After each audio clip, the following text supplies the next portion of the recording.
जय गुरुदेव। जय गुरुदेव। परम पूज्य विश्वविख्यात बाबा जय गुरुदेव जी महाराज के चरणों में कोटि कोटि नमन प्रणाम करते हुए आप सभी सुन रहे देवी देवताओं, पशु पक्षियों एवं संगत के सभी प्रेमी भाई व बहनों को प्रेम पूर्वक जय गुरुदेव। तो स्वामी जी महाराज के अनमोल वचन है, आप लोग ध्यान से सुनिएगा कि स्वामी जी महाराज कहते हैं कि जब मेरी लाठी चलेगी तब ऐसा होगा जो आपने सोचा भी नहीं होगा। जय गुरुदेव ये जो नाम है, यह नाम हर मुसीबत में आपका साथ देने वाला। आप जितनी ज्यादा तन सेवा, मन सेवा एवं प्रचार सेवा करोगे,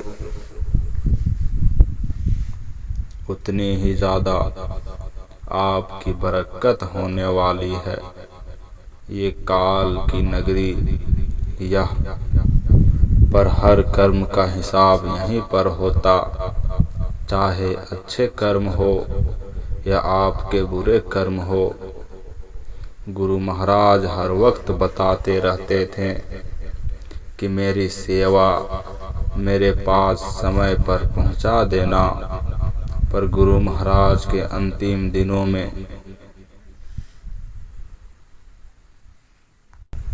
जय गुरुदेव कि गुरु महाराज हर वक्त बताते थे कि मेरी सेवा मेरे पास समय पर पहुंचा देना। पर गुरु महाराज के अंतिम दिनों में उनके पास उनकी सेवा नहीं पहुंची। इसलिए मैं धन सेवा के खिलाफ हूँ।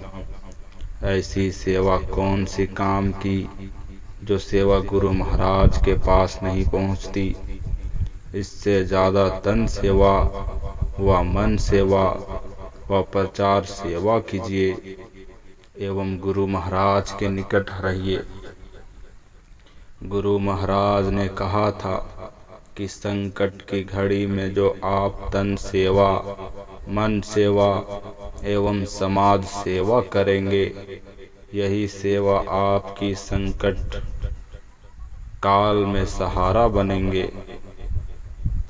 और गुरु साधना में इतनी शक्ति है कि हर मुसीबत से आप पार हो जाते हो और पार हो जाओगे।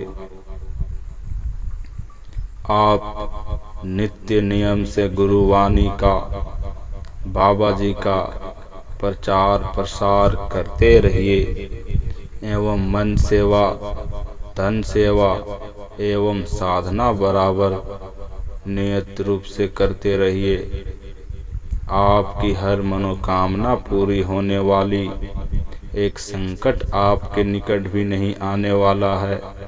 मेरे विचार से स्वामी जी महाराज कहते कि मेरे विचार से आपको धन सेवा अगर देनी है तो गुरुद्वारा पर दीजिए।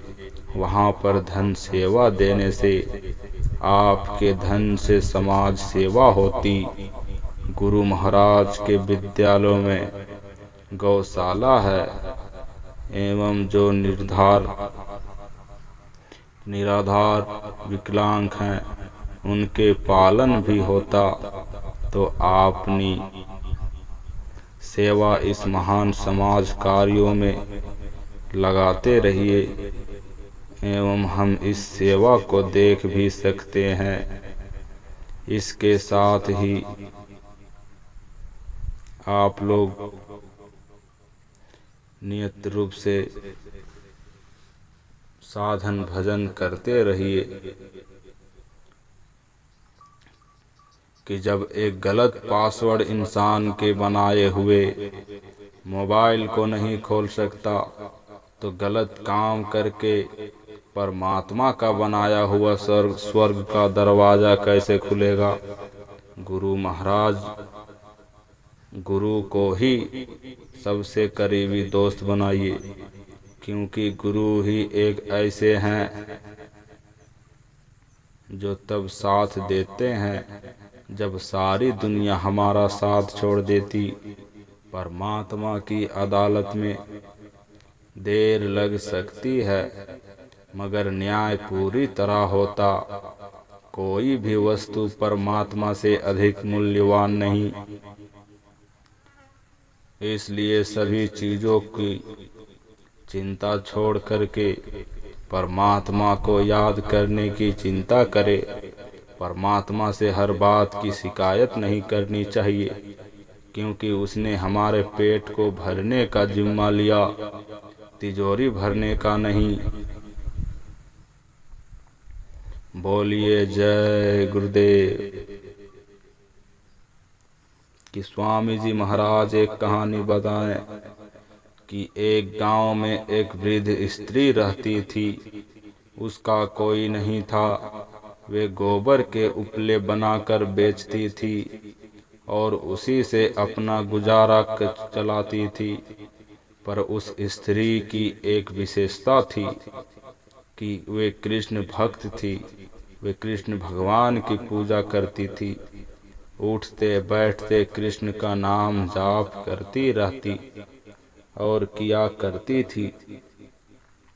यहाँ तक कि उपले बनाते समय भी उस गांव के कुछ दुष्ट लोग उसकी भक्ति का उपहास उड़ाते और करते रहते। और एक दिन तो उन दुष्टों ने एक रात उस वृद्ध स्त्री के सारे उपले चुरा ले गए और आपस में कहने लगे कि अब देखें कृष्ण कैसे इनकी सहायता करते। तो सुबह जब वह उठी तो देखती है कि सारे उपले किसी ने चुरा लिए। वे मन ही मन हंसने लगी और अपने कान्हा को कहने लगी कि पहले माखन चुराता था और मटकी फोड़ गोपियों को सताता था, अब इस बुढ़िया के उपले छुपा कर मुझे सता रहा है। ठीक है, जैसी तेरी इच्छा। यह कहकर उसने अगले दिन के लिए उपले बनाना आरंभ कर दिए। दोपहर हो चली तो भूख लग गई, पर घर में कुछ खाने को नहीं था। 2 गुड़ की डली थी, अतः एक अपने मुंह में डाल पानी के कुछ घूंट ले लेटने चली गई। वो सोने चली गई। भगवान तो भक्त वत्सल होते, अतः अपने भक्त को कष्ट होता देख वे विचलित हो जाते। उनसे उस वृद्ध साधिका के कष्ट सहन नहीं हो पाए। सोचा उसकी सहायता करने से पहले उसकी परीक्षा ले लिया जाए, या परीक्षा ले लेता हूँ। अतः वे एक साधु का वेश धारण करके उसके घर पहुँचे। कुछ खाने को मांगने लगे तो वृद्ध स्त्री को अपने घर आए एक साधु को देख आनंद तो हुआ, पर घर में कुछ खाने को नहीं था। यह सोच दुख भी हुआ। उसने गुड़ की एक लोटी डली बाबा को शीतल जल के साथ खाने दिया और बाबा उस स्त्री के त्याग को देख प्रसन्न हो गए। और जब वृद्ध स्त्री ने बाबा को अपना सारा वृतांत सुनाया तो बाबा उन्हें सहायता का आश्वासन दे चले गए और गांव के सरपंच के यहाँ पहुँचे। सरपंच से कहा कि सुना है इस गांव के बाहर जो वृद्ध स्त्री रहती उसके उपले किसी ने चुरा लिए हैं। मेरे पास एक सिद्धि है, यदि गांव के सभी लोग अपने उपले ले आए तो मैं अपनी सिद्धि के बल पर उस वृद्ध स्त्री के सारे उपले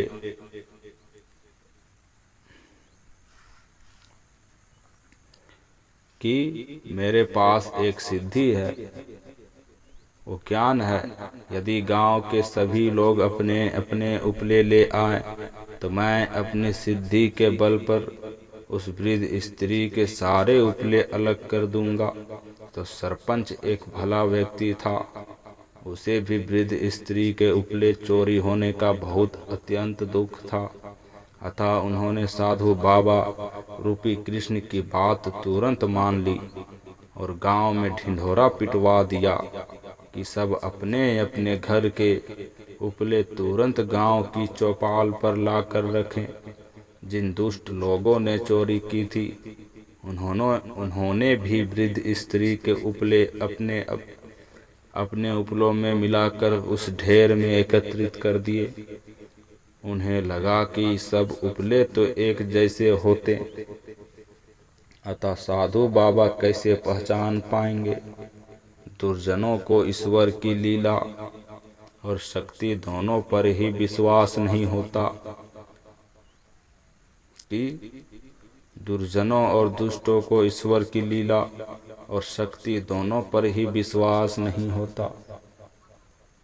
तो साधु वेशधारी कृष्ण ने सब उपलों को कान लगाकर वृद्ध स्त्री के उपले अलग कर दिए। वृद्ध स्त्री अपने उपलों को तुरंत पहचान गई और उनकी प्रसन्नता का तो ठिकाना ही नहीं था।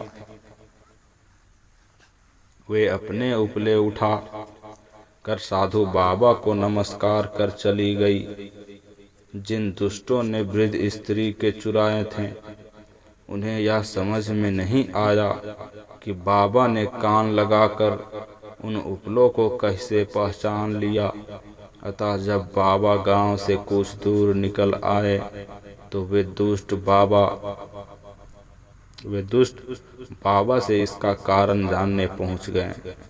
तो बाबा ने सरलता पूर्वक उन दुष्टों से कहा कि वृद्ध स्त्री सतत ईश्वर का नाम जप करती थी और उसके नाम में इतनी आर्तता थी और कि वह उपलों में भी चला गया। कान लगाकर वे यह सुन रहे थे कि किन उपलों से कृष्ण का नाम निकलता है, और जिसने कृष्ण का नाम निकल रहा था उन्होंने उन्हें अलग कर दिया, क्योंकि वो बूढ़ी औरत जब भी वो उपले बनाया करती थी तो कृष्ण का नाम जाप करती थी। इसीलिए उस उपले में से कृष्ण कृष्ण का नाम जाप का स्वर सुनाई देने लगा। तभी वो बाबा जी जान गए। तो हमने व्यवहार के प्रत्येक कृत्य करते समय नाम जाप करना चाहिए कि यह है नाम जाप का परिणाम। अतः हमें व्यवहार के प्रत्येक कृत्य करते समय नाम जाप करनी चाहिए और हम पर ईश्वर की कृपा हो जाती है, वह संकट से बचाव हो जाता। बोलिए जय गुरुदेव। कि परमात्मा के मार्ग पर जब कोई एक कदम बढ़ाता है तो परमात्मा उसे थामने के 100 कदम बढ़ाता है। जो गुरु का ध्यान करेगा वह मनुष्य शरीर छोड़कर दूसरे शरीर में नहीं जाएगा, क्योंकि गुरु का ध्यान दूसरे शरीर में नहीं होगा। इसलिए गुरु का ध्यान करना चाहिए। जिनका हाथ खुद गुरुदेव थाम लेते उनकी कश्तियां अपने आप किनारे लग जाती। अपने बुरे समय में भगवान और समय दोनों पर विश्वास रखें, क्योंकि समय कोयले को भी हीरा बना देता और भगवान रंग को भी राजा बना देता। आप सभी गुरु भाई बहनों को प्रेम पूर्वक जय गुरुदेव। जय गुरुदेव। जय गुरुदेव नाम किसका? प्रभु का। प्रभु का पावन नाम जय गुरुदेव।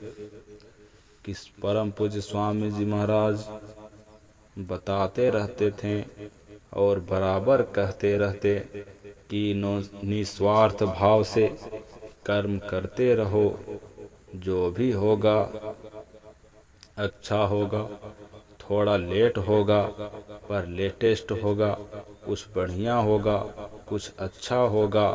मनुष्य पशु और प्रभु के बीच की कड़ी है।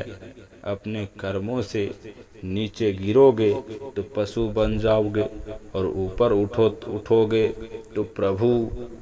भूखे को भोजन और प्यासे को जल तथा नंगे को वस्त्र देने से परमात्मा बहुत प्रसन्न होते। श्रद्धा रखना और सब्र से काम करते रहना, भगवान जरूर भला करेगा। अगर परमात्मा पर विश्वास है तो बंद दरवाजे में भी रास्ता बन जाता। ना हार चाहिए और ना ही जीत चाहिए। जीवन में अच्छी सफलता के लिए गुरु का आशीर्वाद और गुरु भाइयों के साथ चाहिए। इसीलिए हम सभी को सब स्वामी जी महाराज जो बताए हैं और उनका प्रचार प्रसार दिन रात साथ मिलकर करते रहे। अपने जिलों में अपने गुरु भाइयों के साथ मिलकर प्रचार प्रसार करते रहिए। हम जितना ज़्यादा घर से बाहर निकले और दूसरों का भला करे, हमारा हृदय उतना ही शुद्ध होगा और परमात्मा उसमें बसेंगे। और ईश्वर हर जगह मौजूद, जरूरत है बस खोजने की।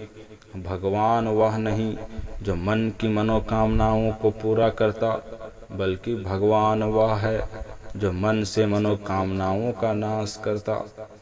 हम न बोले फिर भी वह सुन लेता, इसलिए उसका नाम परमात्मा है। वह न बोले फिर भी हमें सुनाई दे, उसी का नाम श्रद्धा है।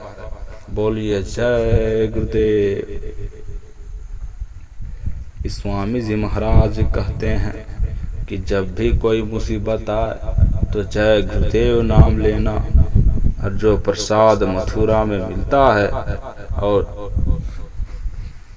उस प्रसाद को तबीयत खराब होने के समय आप जब भी घर से निकलते हो उस प्रसाद को ले चलो, और कभी भी मुसीबत आए तो उसको खा लेना, या तबीयत खराब हो जाए तो उसको खा लेना।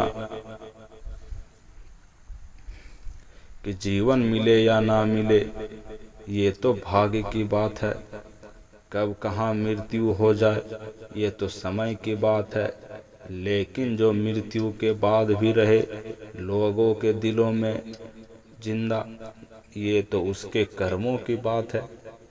कहते हैं कि जिंदगी का आखिरी ठिकाना परमात्मा का घर है, इसलिए ये मुसाफिर कुछ अच्छा कर्म ले, किसी के यहाँ खाली हाथ ना जाया करते। सबसे बड़ा दरबार आपका, गुरु मालिक तू ही सबका पालनहार है। सजा दे या माफी दे, प्रभु तू ही हमारे जीवन की सरकार है। यदि किसी और का दर्द देखकर आपको भी दर्द होता तो इसका अर्थ यह है कि आपकी आत्मा में परमात्मा विराजमान, और परमात्मा ने आपको बनाकर कोई गलती नहीं की है। बोलिए जय गुरुदेव। तो ये सब बातें मेरी नहीं, और ना ही मैं कोई साधु हूँ, ना ही कोई संत हूँ। ये परम पूज्य स्वामी जी महाराज के अनमोल वचन है। इनको आप ध्यान से सुनिए और उनके वचनों का पालन करिए और नित्य सुमरन ध्यान भजन करते रहिए। बोलिए जय गुरुदेव, जय गुरुदेव।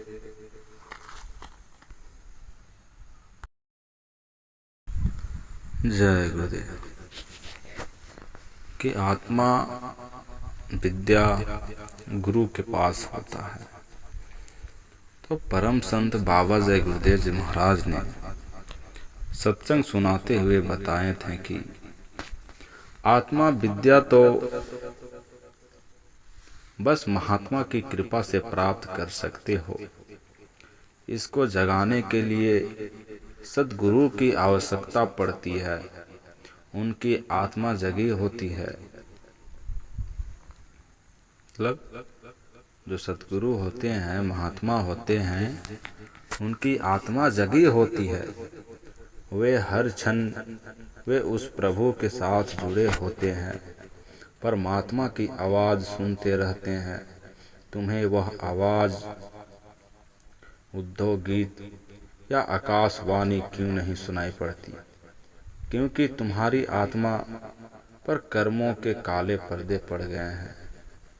क्योंकि आपके और हमारे आत्मा में काले पर्दे पड़ गए, मोह माया के जाल में फंसे हुए हो कि कर्म की मोटी तह जम गई है। इसलिए जब तक हम उस महात्मा की शरण में जाकर कर्म की मैल को काटने का तरीका नहीं सीखेंगे, तब तक ना आकाशवाणी सुनाई पड़ेगी और ना शिव नेत्र ही खुलेगा। यह आवाज सुप्त अवस्था में हमारी आत्मा में आती रहती है, या हमारी आत्मा में रहती है। जब मृत्यु होने को होती है तो आत्मा को निकालने वाली आवाज को सुनाकर ही इस आत्मा को शरीर से निकालता है। जब तक मोक्ष ना मिलेगा तब तक यही कर्म हमारे जीवन में चलता रहता है। इस मनुष्य शरीर में वह जीवात्मा दोनों आंखों के पीछे मध्य भाग में बैठी है। उसी की रोशनी दोनों आंखों में आती, जिससे हमें दिखाई पड़ता है। जब दोनों आंखों को बंद करके अंदर की एक आंख खोली जाती तो उसी को शिव नेत्र या दिव्य चक्षु कहते हैं। या शिव नेत्र सब में है, मगर बिना उसे जाने मनुष्य अज्ञान में इस दुनिया में आता भिन्न भिन्न योनियों में भटकता है। वह तरह तरह के दुख तकलीफ इस दुनिया में भोगता है और फिर अज्ञान में ही इस दुनिया से मरकर चला जाता, और फिर अज्ञान में ही इस दुनिया को छोड़कर चला जाता। जब कभी भाग्य में महात्मा महापुरुष उस परमात्मा के रहस्य को जानने वाले मिलते हैं तो वे अति दया करके नामदान देते, उस परमात्मा के भेद को बताते हैं।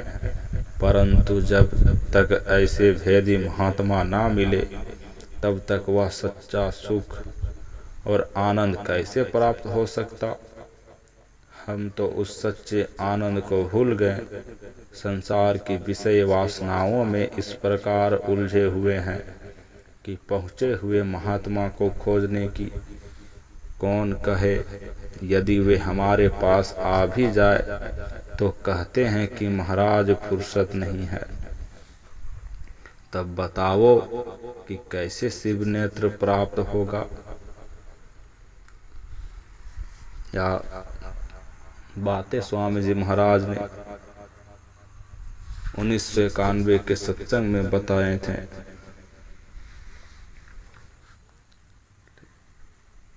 बोलिए जय गुरुदेव। आप सभी को प्रेम पूर्वक जय गुरुदेव। जय गुरुदेव। कि परम पूज्य बाबा जय गुरुदेव जी महाराज की गूंजती वाणियां है कि पहले प्रजा निर्दोष होती थी और दोष राजा को लगता था, इसलिए राजा को कलंक से बचना चाहिए। इसलिए राजा के दरबार में राजगुरु धर्म गुरु हुआ करते थे जो मार्गदर्शन करते थे। अब आया प्रजातंत्र, इसमें कर्मों का भार सबके ऊपर लदेगा, क्योंकि वोट आप देते हो, अपनी बुद्धि का दान देते हो। बुद्धि का दान सबसे बड़ा दान है। आप जिसे अपना बुद्धिदान मतदान देते हो, उसके हर अच्छे बुरे कर्मों का आप भी भागीदार हो। आप भी भागीदार हो, इससे आप बच नहीं सकते।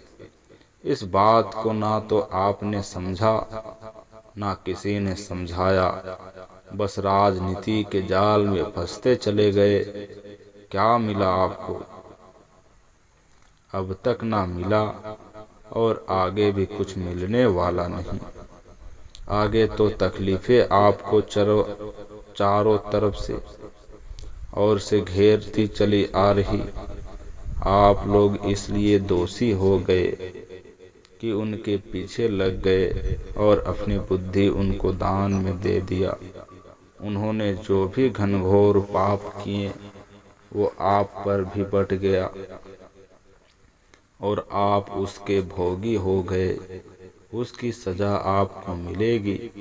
यह पक्की और सच्ची बात है। जो सच है वो सच है और सच ही रहेगा। परम पूज्य बाबा जय गुरुदेव जी महाराज। यदि आप लोगों को इसी प्रकार की स्वामी जी महाराज के सत्संग वचनों को सुनना चाहते हो तो चैनल को लाइक करके और शेयर करें तथा सब्सक्राइब जरूर कर ले। बोलिए जय गुरुदेव, जय गुरुदेव, जय गुरुदेव। किस शब्द से सूरत की संभाल होती है? परम पूज्य स्वामी जी महाराज बताएं कि जब नामदान मिल गया तो अपना काम करने के बाद सुबह शाम कुछ अभ्यास अपने दरवाजे पर बैठकर करो। ये मानव शरीर अनमोल मनुष्य मंदिर है कि कितने दिन हो गए यहाँ बैठे हुए, किस तरह से यहाँ से कैसे जाएंगे, किसके साथ ये सब मालूम हो जाएगा। तो नाम की कमाई सूरत शब्द योग की होनी चाहिए। तो सूरत संभाल शब्द में आकर्षण, उसमें खिंचाव हो जाएगा। तो बेकली बेचैनी मालिक की तड़प ले जाने में पूरी सहायक करेगी और आपकी दया हो जाएगी। और उदासीनता संसार से उदास साधक को एक ही इच्छा की मालिक मिल जाए, सूरत का भला तभी होगा।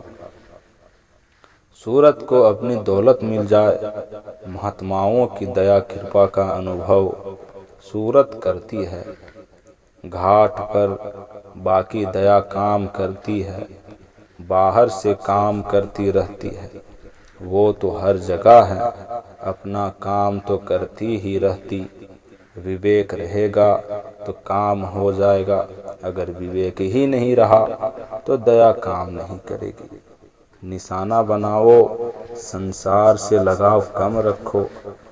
संसार से लगाव ज्यादा रखोगे तो इसका मतलब मालिक से लगाव छूट जाएगा, मालिक से लगाव नहीं होगा। मालिक से लगाव रखोगे, संसार से लगाव धीरे धीरे कम करना होगा।